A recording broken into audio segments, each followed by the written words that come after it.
But then there's always the buildings like, thank God I didn't buy that building. So those actually are way better feelings. Yeah, exactly. Very true. All right. So what's the next building? Okay. So this next one. So I think what's interesting about this one is the way I found it. So I'm running out of cash at this point.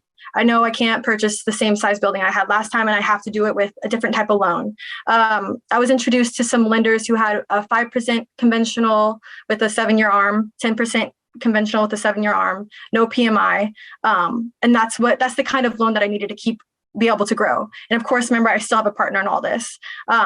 So I was trying to find off-market properties. So I saved up all my PTO for that year. And in December of last year, I took a month off and I set up a method to find off-market properties. So what I did is I used a PropStream to find my list of properties. And then I hired someone on Fiverr to go do, what's it called? When you like find the number and you find skip tracing. Yeah, skip tracing. So that's how I got my skip tracing. And then I went and used launch control, which is like a mass text messaging type of service. And I would text message these specific zip codes at a time, that for properties that were 3 to 4 units specifically. And I would come at them with I would tell them, hey, I'm a landlord. I'm on the cross streets of this and this. We just had this building. We want to grow a portfolio.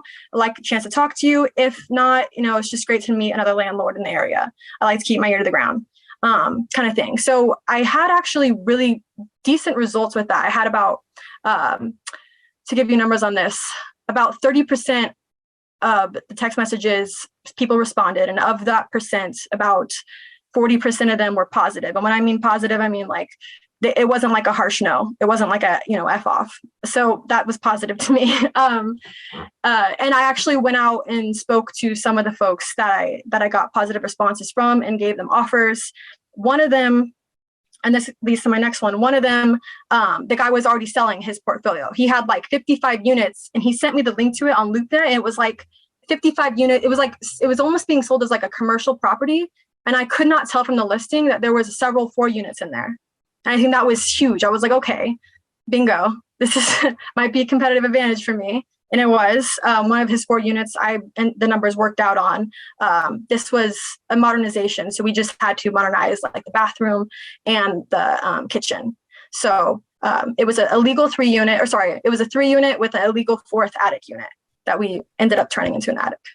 Before we go any further, you literally banked your PTO and you planned to take an entire month off so you can focus on real estate investing. Like, I just want to take a second and listen to that forethought, that planning. Like, oh man, stop making excuses, everyone. Like that is like awesome. Like, I don't know, that's so cool.